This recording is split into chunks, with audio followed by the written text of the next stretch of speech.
What's going on, guys? Welcome to the latest episode of Can I Kick It? This is your host, Elliot Barr, and is joining me is the man that's familiar with the River City itself, but he's playing down in Charlotte, is Mr. Hugh Roberts. How you doing, my man?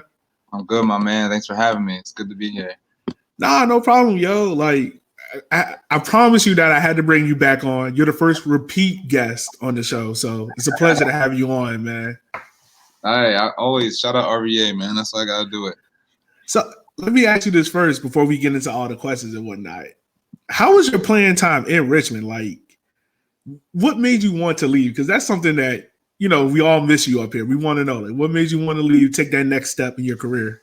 Richmond was dope, man. I'm actually very blessed in a lot of ways. And shout out Lee Kalishaw too. I had a lot of, we bumped heads a lot my first 3 years, of course, but he groomed me in every way to the man I am today. Like, I really did not know the game of soccer until Lee, in his ways, yelling at me, got me right. But RVA, in terms of off the field and on the field, in terms of veteran guys, my first 3 years, I couldn't have been more blessed to have Luke Vercoloni, Asante, Owusu, Yambi, man. This man Yambi groomed me. That's why I'm here and being successful, because Yambi taught me so much.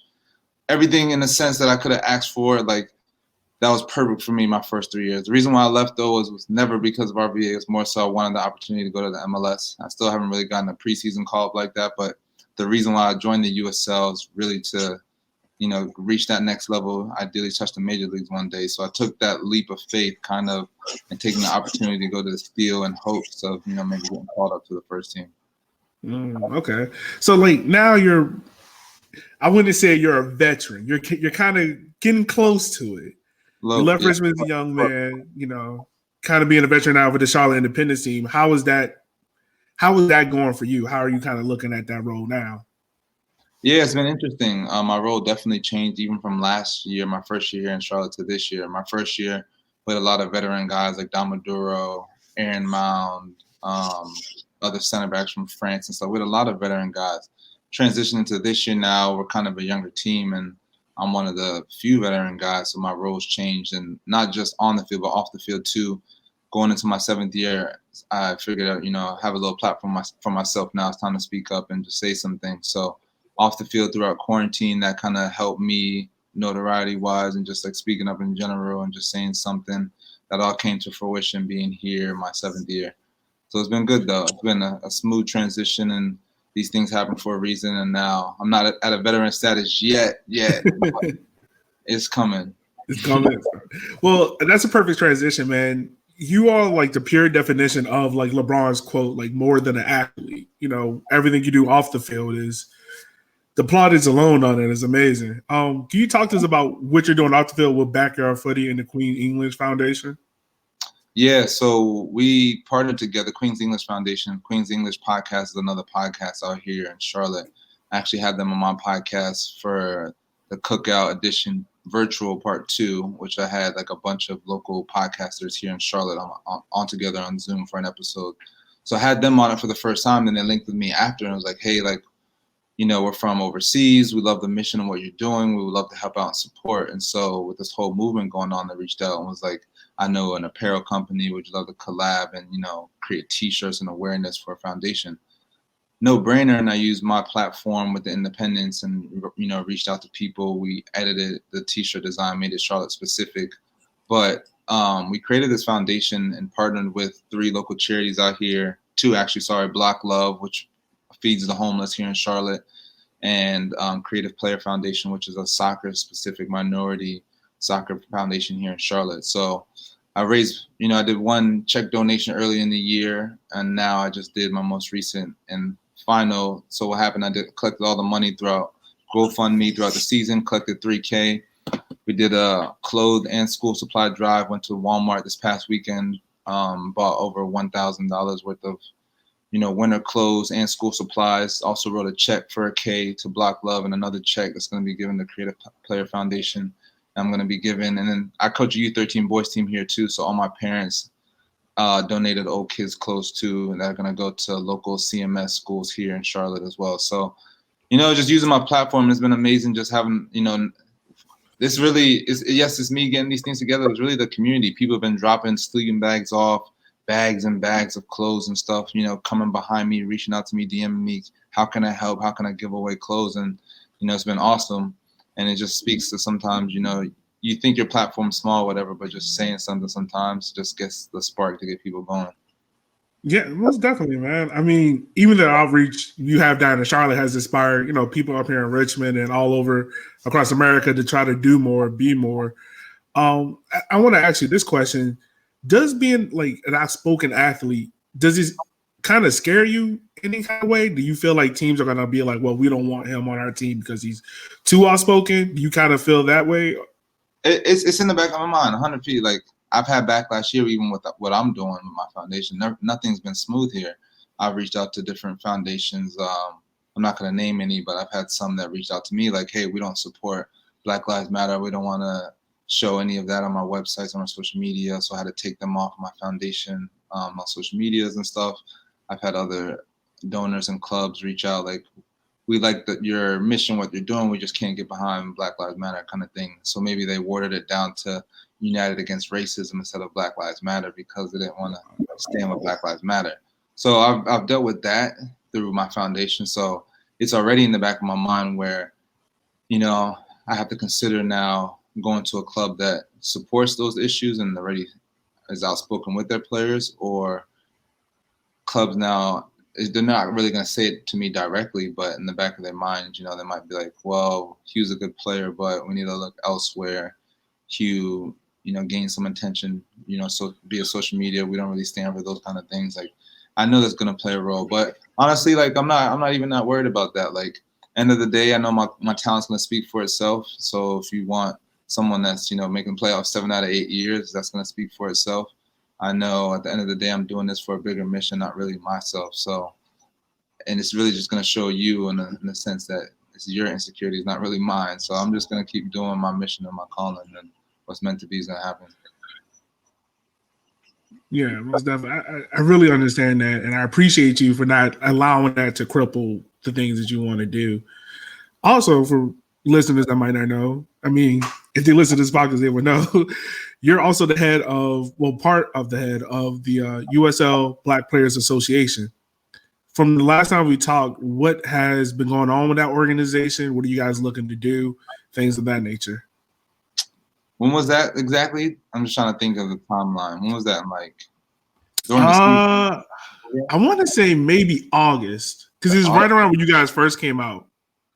Okay, so let's see. From there, we have a lot more partnerships and deals now. We're filing for a 501(c), which is a nonprofit organization, so we can start collecting money and funds.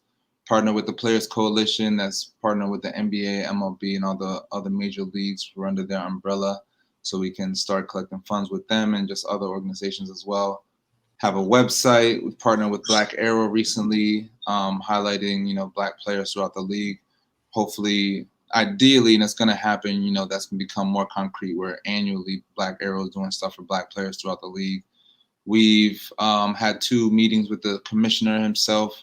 The next one we're having is to implement more initiatives that we want enacted, but we've emailed him a list of initiatives that we want, and he supports it fully. They're creating an impact committee themselves that they're going to have formulate that we can get a hold of. And so with that committee and with us, we're going to be a link and be able to get things going more concrete. So from there till now, it's been more of us gaining a lot of partners, like the MLS Black Players Coalition, getting SCORE behind us with Eddie Pope and Gucci Onyewu and all them behind us, having Zoom meetings with them, getting more executives under us. We have 7 directors underneath us, directors of communication, directors of social media, directors of, just different things within the community in the city. There's 10 of us total, 7 in the directors branch. So we've been expanding some. We're doing monthly webinars where we have different Black influentials come and speak to the whole Black Players USL group. So we've had 3 episodes so far. It's every Monday, the first of the month. We have different Black influential people. We had a financial advisor from Morgan Stanley come on and educate us as well. So we're doing different things. Sometimes you guys, of course, don't see everything on social media, but we're staying often in constant communication within us, within the whole Black community, within the USL. So just trying to keep amplifying this voice. And we have big plans this off season going into the next year, because next year is big for us and want to keep this momentum going. Yeah, I want to back up a little bit to the part you talked about, Black Arrow FC. I mean, the fact that you guys brought that to the forefront of USL has been great. I know they just did an episode today with announcing DeMarcus Beasley and his ownership of Fort Wayne FC. What does it mean for you guys to see, like, not only a Black media group such as Black Arrow kind of partner with USL, but allowing that group to almost highlight a lot of the Black voices and players in the league? It was dope and it was needed. We had a couple meetings with Aaron. I told him, like, it's almost about time that we start getting this behind the scenes footage and, you know, insights to the Black culture and what's been going on. I commend them from growing themselves over the years, because that's what's been needed, this Black culture. And even with you guys too. I mean, I've seen how your podcast has grown from not just Richmond specific, but now Black history in the game. Like, that's such a unique and different channel that needs to be talked about. And so for them to reach out to the league, reach out to us and ask us what we want highlighted, which clubs and which players we want highlighted, and those kind of things, but also ask us what things we want implemented yearly now. And I think the game of the USL, I commend them for even reaching out and doing this and building this partnership, because it's needed. And I really hope that this continues on and gets even stronger, because the game of soccer needs this. Mm-hmm. So for your podcast itself, Backyard Footy, for those who don't follow it, definitely follow it. It's a great podcast. You had an interview, well, a small snippet, I would say, with league owner Jake Edwards. You don't have to give away the whole podcast, but can you kind of give us an insight of what you guys are going to be talking about on there? Yeah, I mean, it's definitely everything from how he got started, from taking over from the VP in 2013 to progressing on to this year, and, you know, currently how he took over in 2015. We talk about this off season, their plans going into next season in regards to a schedule. When are we going to start? We talk about the future of the league. We talk about the USL and the new USL BPA, our group. He asks in-depth questions. I ask him, you know, what's his thoughts on the racial environment in this country. I ask him other in-depth questions like, how'd you guys deal with those issues in San Diego? How'd you guys deal with the issues with the COVID championship game? You know, what happened with that? Why'd you guys cancel the game? Why'd you guys announce League One winner but not a USL championship winner? I asked him all those questions, and he answered everything in depth. It's over an hour conversation, and everything's in depth, and it's going to be a great show. Oh, wow. Oh, yeah. I can't wait. Can't wait to listen to it. You might have to give me the link a little bit earlier before everyone else. I got you. I'm about to check that out. I got you. One of the other questions that we wanted to ask you was, when it came to USL and course dealing with COVID, the CAP reported that they might be pushing the season back to May. As a footballer, how is that going to affect you? You know, trying to get readjusted. It's such a longer layoff time. How does that kind of affect all the guys in USL? It's tough. We don't get paid like that. We don't get a lot of money, and I would say there's a very small percentage of guys that are actually getting paid 12-month contracts. So in the off season, majority of us guys are either getting a job or just scrapping or moving home to save money and stuff. So now that, yes, I even had the commissioner on myself, and he said the season's probably going to get delayed. Yeah, a good amount of time too. So it's going to be even longer off season. So it's like, do we get a job? We can't just focus on our craft. We can't just work out every single day that we're supposed to. And that's something that frustrates me too. And now I'm even thinking of like, do I have to get a little part-time gig too? And I'm an 8-year pro, you know what I'm saying? So It's something that we all have to consider now. And it's like, how do we juggle getting a job and working and balancing your fatigue, your diet, your appetite, you're not getting money? It's a lot. And so it's definitely going to be something that's going to impact us for a little while. That's a longer off season, but hopefully we all get through this. Yeah, I feel like we've been all saying that for like the past 9 months. Like, hopefully we get through this. Like, I just need this to be over. I was trying to think of something. I was like, hopefully we can get through this.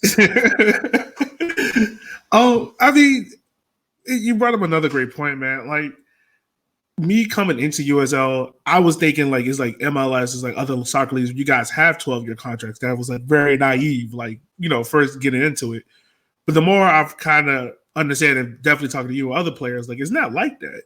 So when it comes time for you guys to pretty much decide like, all right, look, I'm not going to have that big break in MLS like I want to. Does that decision stick around USL kind of become easier or harder because it's like, well, I'm not making a whole bunch of money here, but I really love the game of soccer? Yeah, I would say it's more on the tougher side than easier side, because as you get older, your family, you have girlfriends, you have life starts to hit you. You want to settle down a little bit. You have other peers, of course, that are making more money with their degrees, and you have a degree yourself too. And the money, like I said, and like you said too, a lot of guys were not on 12-month contracts. I've only been on one 12-month contract in my career, and that was when I was in Philly, and they're affiliated with the MLS team. Other than that, it's usually into the end of the season or like a 10-month contract. So that's typical. And so, you're really just trying to balance that. It's not easy at all, but when you're getting older and you want to settle down a little bit and it's not really up to you, I think the toughest thing is that you don't control your own destiny. So you can do your thing and ball out in a year. I've even had this myself. Perfect example, Pittsburgh. They had 17 shutouts that year, the most ever, maybe second ever in USL history, balled out third in the league. Had a good season myself, and they're just like, Hugh was going with cheaper, younger options. No problem. I understand, no hard feelings, but that's what the game is. Like, you can do well, and if it's a business, they're not interested anymore. Like, we're just an asset to the company. So you really, it gets frustrating for older guys. That's why some of them retire early, because you don't want to. Do you go through that BS kind of in the off season where you're just waiting around? They're just like, well, we got to see our budget. Usually conversations and contracts will happen till January, February, because they wait so long right now and they take their sweet old time because they have money and we don't. And, they end up not signing us until, later in the year. And so it's a whole different thing now. I'm getting to 8 years now, but I know guys that are my age and older retiring because some guys just don't even want to deal with that stuff, uncertainty in the off season. I don't either, So I'm hoping for some security, but that's what we deal with as we get older. Yeah, and I'm pretty sure it's going to be a lot more of players just saying, like, you know what, I've got through this year with COVID. I probably don't want to try it, see how the next year going to look. I'm just going to retire. And yeah. Right. And I mean, I can't fault any of you guys for that because, like you said, like you guys, it's like you guys are getting older. You're like, all right, I'm ready to settle down. Definitely when your wife or your girlfriend is like, hey, look, when we going to have this kid, it's kind of like one of those things where it's like, all right, I got to choose which way I want to go with this. I just have like maybe 2 more questions too. Are we good on time with you, man? Yeah. Oh, okay, cool. I want to ask you this question. Do you kind of, if you can align yourself with any other pro athlete in the game, in soccer or in another sport, how would you say the platform that you're building with Backyard Footy is going to help other Black players kind of feel like, well, if he can do it, I feel more comfortable kind of coming out of my shell to have my own platform? I mean, I know he's the epitome of it all, but I mean, I gotta tell you about my man LeBron. I mean, LeBron's been my idol since middle school. That's when he came into the league, and it wasn't necessarily because off the field, it was on the field, but then just watch him progress as a man. I mean, of course, he's the top, but in terms of a soccer icon within themselves, I mean, there's not too many that I just can name and think of at the top of my head that are actually like using a whole platform in like a LeBron sense of doing their thing. So for me, it was more, and I also played basketball my whole life too. So I was a big basketball fan and still am. So for me, it was more so of the LeBron aspect. And it's funny you even said that too. I had a really close friend of mine in the league, just call me today saying, I want to start a podcast. How can I reach out to you? Because yours has been doing all right. So I've actually been getting that a bit more now. And it's funny just how time progressed. But I look to him and, not just with my podcast, but just speaking up in general, as I mentioned before, just using your platform and just saying something sometimes it speaks volumes. And I feel honored sometimes that dudes are reaching out because that's been my vision, is to show Black athletes like myself, but the Black youth that, really anything you can think of, especially with technology now, you can do. And if you keep your mind to it and stick with it, like over the time and years, will start to grow. And it'll be like a little seed that you just watch blossom kind of thing. And that's been my vision for all of us athletes to start using our platform, not just on the field, but to expand ourselves for our post-career, because we're only playing for so long, but we can all do something within the game that in our own little way can affect it. So. So I gotta ask this question, man. You said that you are a big basketball fan, that you started off in basketball. How did you come into the game of soccer? Well, my dad's Jamaican. He actually played at NC. Oh, well, that is. But I was born in Queens. My mom's from Queens. My mom's whole side's from Queens. So my mom played ball growing up and just loved ball. My dad loved soccer. So I had both worlds literally tied for me out of the womb. I played soccer first to start when I was like, watching my dad my whole life. Probably as soon as I could walk, I played soccer. I didn't start playing ball until I was like 10, but I picked up basketball much faster. I say basketball is easier just because you use your hands a lot. And I was fast and athletic, had good footwork, and I actually went to high school for basketball, got recruited there, did the whole AAU thing, traveling to Vegas, Florida, playing with NBA players and stuff like that, and then ended up deciding not to play basketball my senior year of high school and just focus on soccer. I didn't like my high school basketball coach as well. He was way too much. I just stuck with AAU and then went to college for soccer. Okay. So in a different world, there's a Hugh Roberts that's probably in the NBA right now playing in the bubble. Exactly. Were you like a guard, forward? What were you? I was a guard. Sometimes I played point in AAU, but I was more of like a 2-3. It's more of like a slasher. Okay. All right. So Carson wanted me to ask you this question. Who was in a game of pickup between you and Victor Oladipo? I mean, I'm gonna give it to him now a little bit. I know he's been in the league for some time now, but back then I used to give him a run for his money. It used to be close games. I give it to him now a little bit, but just give me like 3 games and I'm back. My handle's gonna be back. My form's gonna be back. It's over from there. Oh man, well look, if y'all do play, man, you got to set it up as pay-per-view, man. I guarantee some people are gonna buy it. Pretty special. Make sure y'all pay it. Exactly. Oh man, well Hugh, I thank you so much for taking the time to come onto the podcast, man. We support you guys out there in Charlotte, not only because my wife from there, but you always got a special place in our hearts, man. So anything we can do to help you guys, just let us know, man. Most definitely. When I come back to Richmond, we'll definitely link up. All right, man. Thank you so much once again, Hugh.